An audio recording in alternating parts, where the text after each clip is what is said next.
The सिंधुवर्ल्ड.com की पेशकश। सिंधी ॿोली चए थी तूं मिलण जो इक़रार त कर। तूं मिलण जो इक़रार त कर मतिलबु पंहिंजे घर में सिंधी भाषा ॻाल्हाइणु शुरू त कर। पसाहनि पोयनि मतिलबु आख़िरी साहनि में पसाहनि पोयनि में नई ज़िंदगी अची वेंदी। तूं मिलण जो इक़रार त कर। न रहंदी अधूरी हर हसरत हर आरज़ू पूरी थी वेंदी। न रहंदी अधूरी हर हसरत हर आरज़ू पूरी थी वेंदी। न रहंदो निफ़ाक़ उचारनि जो लिपि बि मुक़ररु थी वेंदी।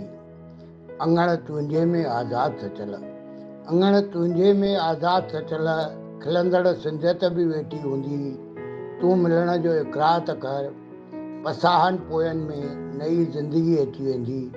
नई ज़िंदगी अची वेंदी। मां SP सर, गांधी नगर, कोल्हापुर।